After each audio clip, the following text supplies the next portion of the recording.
Et quand ils ont vu l'état de ce garçon, ils ont dit on ne va pas le ranimer parce que ça sera pire qu'avant.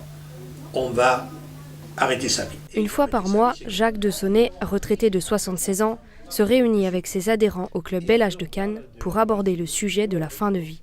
L'association pour le droit de mourir dans la dignité milite pour la légalisation de l'euthanasie en France. Il y a des maladies, on sait qu'il n'y aura pas de guérison évolutive, c'est-à-dire que ça ira de pire en pire. Et invalidante, c'est-à-dire, le mot le dit, que ces personnes puissent décider à un certain moment de dire « j'arrête ma vie ». Cette association compte 50 000 adhérents dans toute la France. Elle leur permet de trouver des réponses quant à leurs inquiétudes face à leur mort.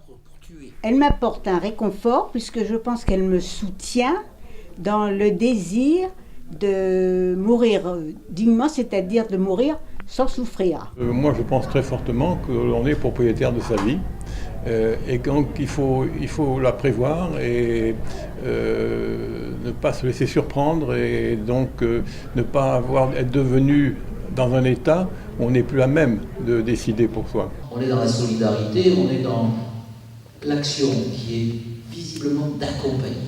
Très impliqué dans cette cause, Jacques assiste régulièrement à des conférences sur ce sujet.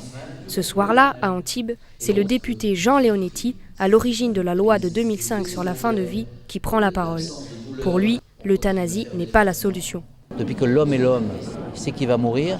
Il ne voudrait pas vivre comme ça, mais en même temps, une société qui donne la mort, c'est une société qui est dans une transgression majeure.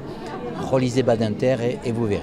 La loi actuelle préconise les soins palliatifs pour réduire les souffrances des malades. Dans le public, Jacques est attentif. Selon lui, cette loi va dans le bon sens, mais ne suffit pas. La loi Leonetti est une avancée. Le seul problème, c'est que 8 ans après, cette loi n'est pas connue par le milieu médical, ni connue par le public. Elle est mal appliquée en plus. Un débat loin d'être tranché en France. Alors, Jacques, au quotidien, continue son combat afin de faire évoluer les mentalités sur la question de la fin de vie.